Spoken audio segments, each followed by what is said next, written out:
Very much, sir, for taking out time in the middle of a very, very busy schedule. We were just speaking of how, you've been jet-setting across the globe.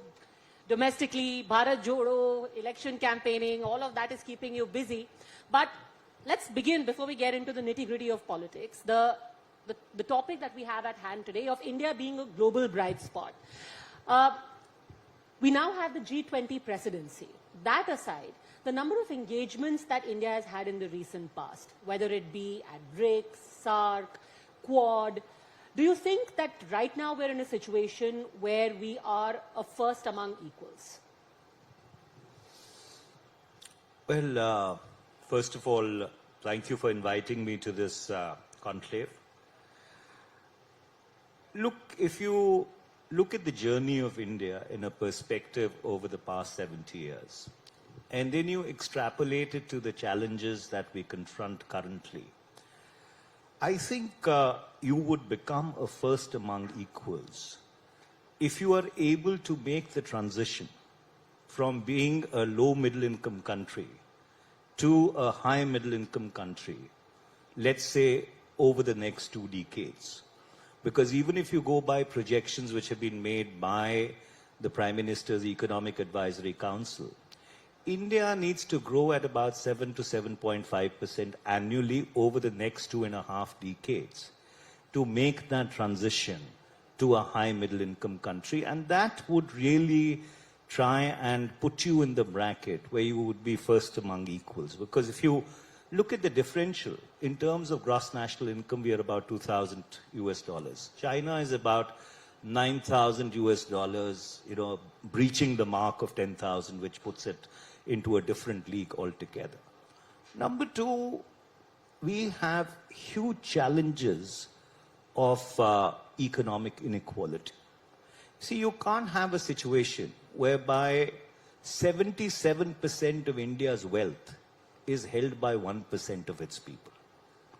And 50% of the population actually holds only 6% of the national wealth.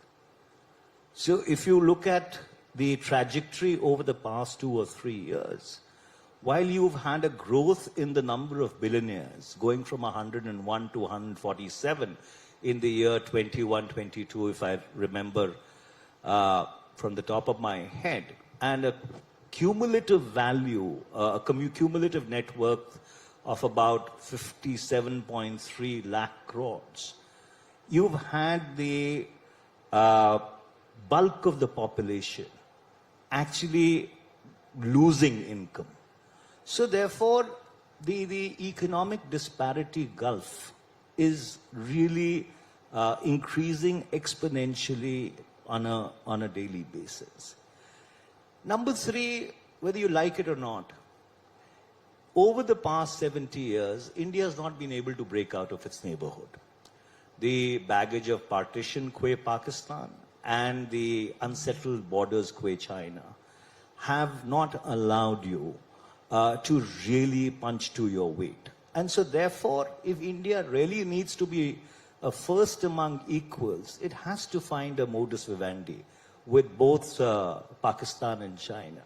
And I'll end by saying, see, you are in a strange situation whereby your national security expenditures are completely uncommensurate with your national security challenges. So either you have to bring down your national security challenges or exponentially up your national security expenditure, which then is going to impact your ability to grow at about 7 or 7.5%. So therefore, it's all very good to pat ourselves on the back and say that we are hosting the G20 or we are a part of the BRICS, which we've been for a very long time. In fact, a lot of the other people who are in BRICS actually are questioning as to why they are in BRICS. But that's a separate matter altogether. So I think these are the real challenges that we confront. And on many of these issues, till the time we don't find a multi-partisan consensus, you would not really be in a situation where India would be actually punching to its weight. 2 points that you've raised. I want to ask you a follow-up question on the latter point that you raised. One, about how we need to break out of the burden of partition and our unresolved borders with China. Isn't that the achievement of the last 8 years, or at least that's what security analysts say? One, that we have dehyphenated ourselves from Pakistan. The fact that we are hosting a conference on no money for terror, where everyone agrees that in our neighborhood we have somebody who is financing terror, who is into terror financing. Second, that we managed to have our message of being equidistant from Russia and Ukraine and still managing to enjoy good relations with both. And we managed to have that in the resolution of G20. Isn't that example enough of how we've managed to create a niche for ourselves vis-a-vis not just China and Pakistan, but the world in general? Well, with great respect, dehyphenation does not mean being able to break out of the region. And the reason why I say that, if you look around the world, South Asia is the most unintegrated region in the world. In fact, if India has to truly achieve its potential, it can't happen till the time South Asia becomes a cohesive, unified economic entity or a trade arrangement at least to begin with. And the biggest gridlock in that is the equation or the lack of an equation between India and Pakistan. So therefore, the fact is that you are living in a neighborhood whereby you have two neighbors who have or who are also nuclear weapon states. And therefore, under those circumstances, if India has to surmount its developmental challenges of education, illiteracy, other human development parameters, you need peace on your periphery. You need peace on your periphery at least for the next 3 decades. And that's what China willed way back in 1979. And that's why it has a 5:1 power differential with India today. So therefore, till the time you do not find that modus vivendi, whereby you are able to lessen your focus on your national security imperatives and start looking at some of the other things which are equally or if not more germane, I'm afraid it is not going to happen. And so therefore, unfortunately, we are caught in a rhetoric of the past. The fact is that the world has kind of moved on, and you talked about Russia and Ukraine. I was in Europe recently, last week, and we had long meetings with members of the European Commission, the European External Service, the European members of Parliament, as well as members of, the bureaucracy of some of these other countries. And I can tell you that a lot of the world is not very happy with India's equidistance. Why? And, well, primarily for the reason that India, going back to 1947, has always had this moral imperative to its foreign policy. Yes, realists may try and dismiss it, that realpolitik does not really entail having moral imperatives. But that is what was India's USP.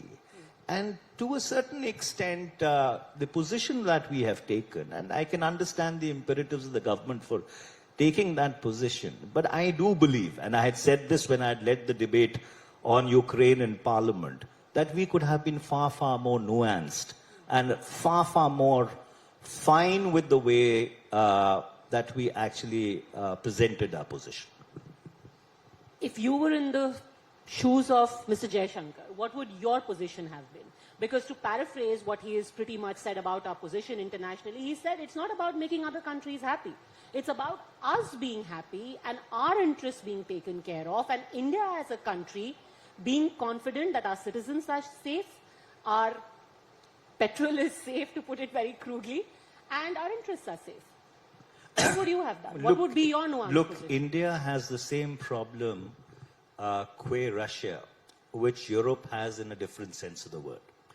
In 1991, when the Soviet Union collapsed and Russia became its successor state, and India launched its economic liberalization program, the one thing that we've not really been able to diversify upon is actually our reliance on Russia for our defense needs. And why I say, in a very perverse sense of the word, we in Europe find ourselves in a similar position, is because Europe has not been able to or did not diversify its energy dependence on Russia. And so therefore, I think if India wouldn't have had the kind of defense dependence that it has on Russia, our position on the Ukrainian war would have been very different. So under those circumstances, it is all very good to justify it and say that, our national interest entails that we take a position whereby we are able to protect ourselves. But if you were to extend that position to actually take advantage of a war and actually fill up your oil coffers, then somebody can ask this question that are you not really profiteering from a war? Are you not really profiteering from somebody else's tragedy? Not really, because India has very categorically said that war is not an option. India has again on multiple platforms called out that use of violence against civilians is not acceptable. But that doesn't necessarily mean that you have to pick a corner. You can protect your interests and yet say human rights violations are not okay.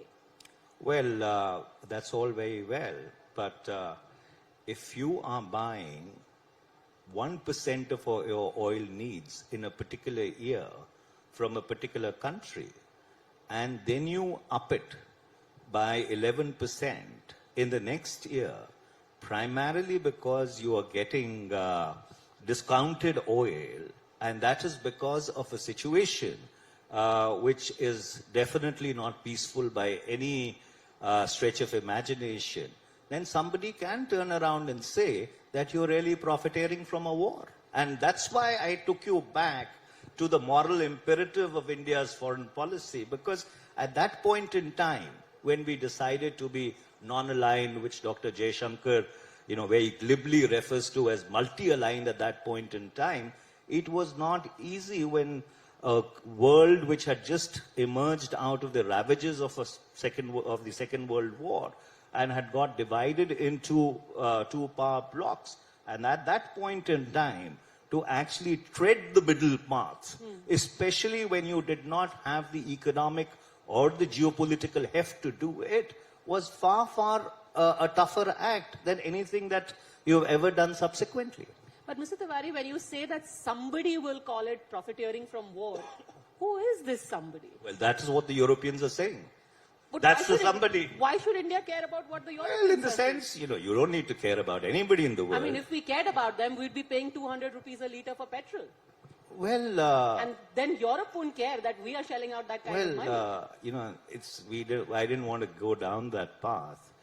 But the fact is, in the past 8 years, this government has collected 27.2 lakh crores from the people as excise duty and income tax and dividend tax on petroleum products.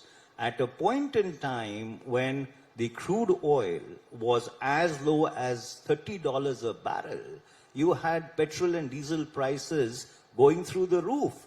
So therefore to say, that we have taken this position to protect or insulate our people from oil prices is actually an extremely speculative argument. If you look at it, in the April of 2011, if I remember correctly, crude oil was at $150 per barrel, and petrol was at about 56 rupees a litre. In 2022 July, when crude oil was at about $98 a barrel, petrol was selling at 101 rupees a litre.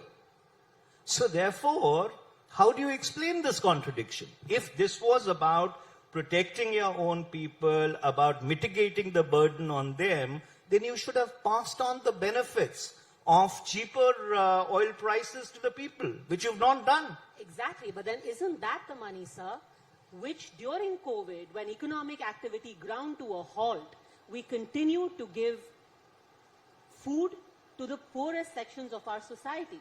The reason why I bring this up is you spoke of bipartisan consensus. But in the very arguments that are raised in our country, that consensus is missing.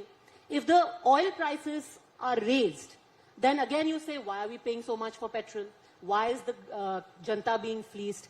If you decide to make it more reasonable for your people by treading the middle path, even that is criticized. Okay. Isn't there a disconnect there? And this is is about national interest. This is about the benefit of the people, not the BJP or the Modi government. There isn't. And let me explain it to you. You see, the fact remains that as a sovereign, if you are able to access something which is available cheaply and which is which makes you import dependent, I think it's incumbent upon you to pass on those benefits to the people. And coming to your COVID argument, you know, we are perhaps the only country in the world which actually did not give income support to its people during the COVID-19 pandemic. Actually, what you gave was credit lines. And that is why your MSME sector today is in a huge crisis. Today, the amount of money which is owed by government and the private sector to medium and small enterprises is to the tune of 10.6 lakh crores. And since I serve on the Standing Committee of Finance and we have done an extensive report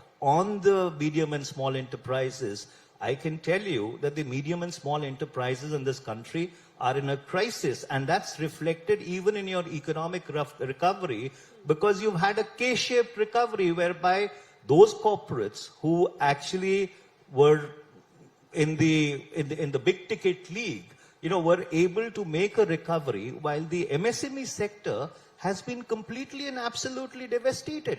So the facts on the ground are actually very different from the portrayal or the manner in which the government would want to portray them. And I would really commend that you should have a look at the report which has been done by the Standing Committee.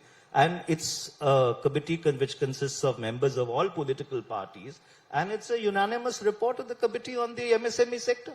Okay. Or the crisis in the MSME sector. Okay, we will let the people be the judge of that, because this is an endless debate about how India really fared during COVID and whether the benefits of, the money collected or the money saved have been passed on.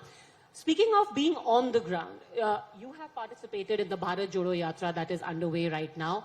Why is it that the Bharat Jodo Yatra is currently in Madhya Pradesh when elections are being fought in Gujarat? In the entire election campaign, there was one rally which has been done, one day of rallies that has been done by the most visible face of the Congress, Mr. Rahul Gandhi. Why?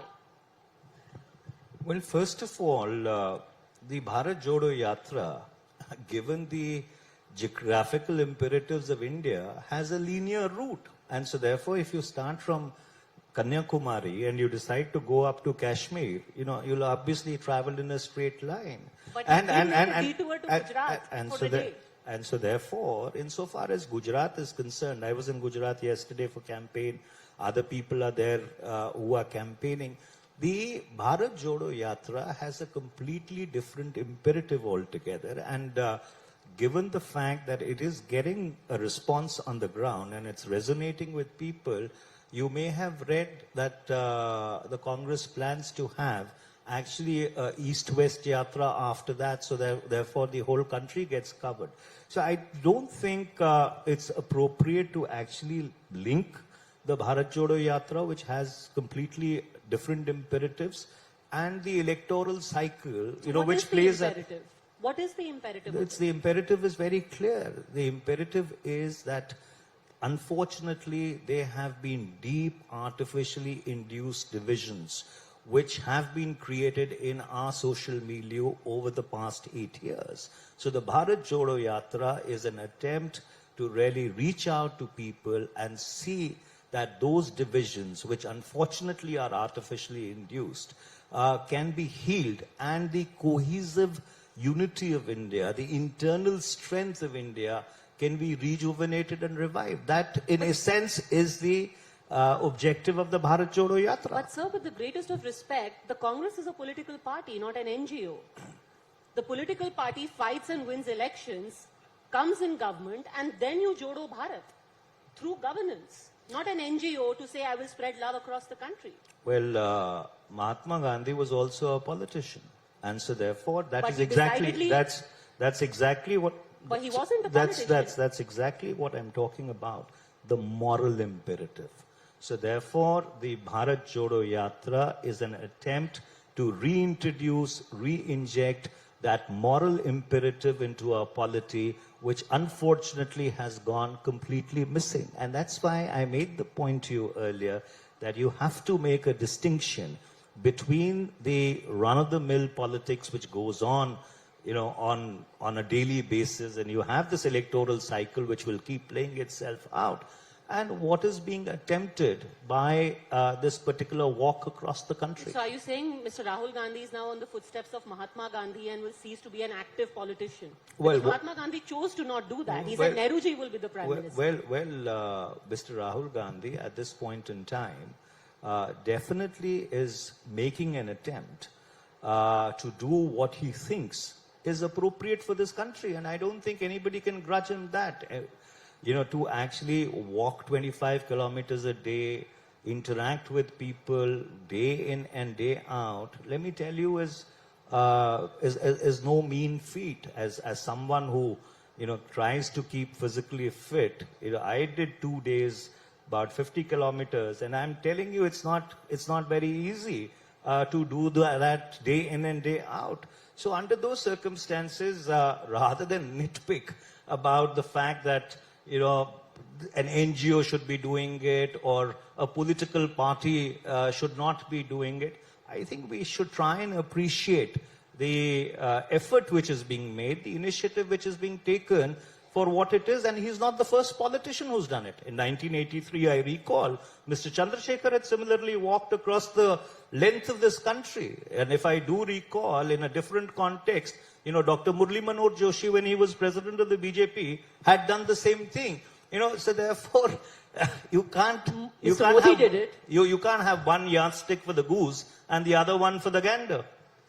Correct. But when it came to elections, all these politicians who went on yatras then went and fought elections. But like you said, this is not to nitpick. Are you happy with the result of the president elections in the Congress?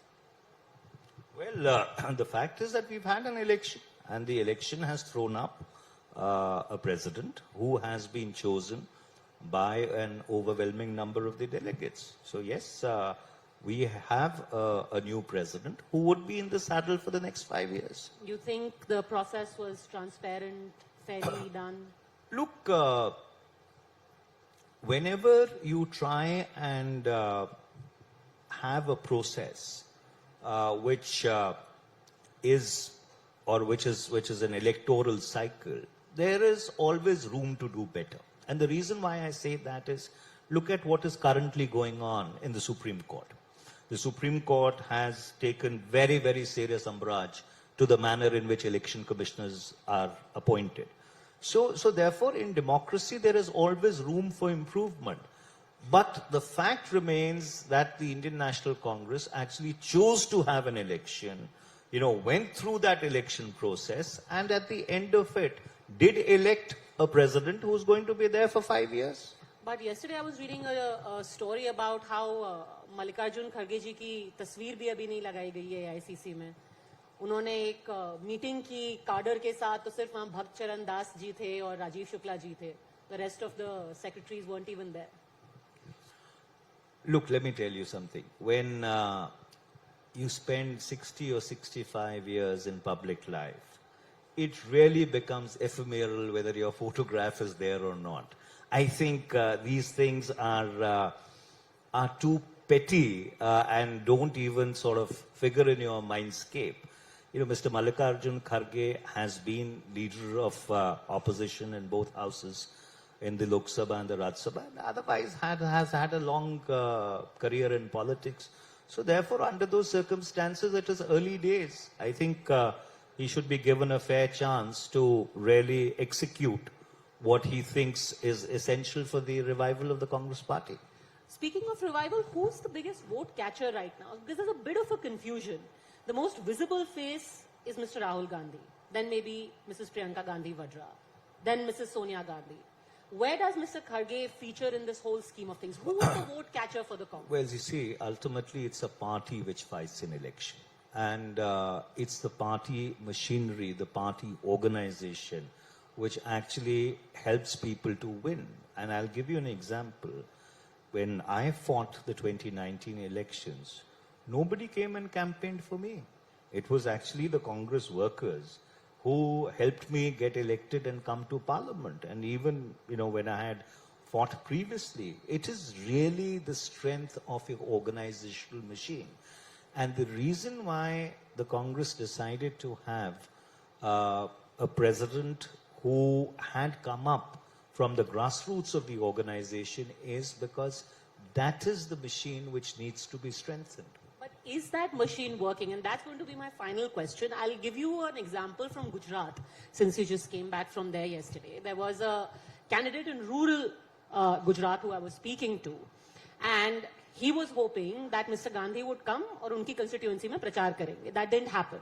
And this, by the way, is a sitting MLA. He said the problem is कि BJP अपने ticket पर किसी को भी खड़ा कर दे.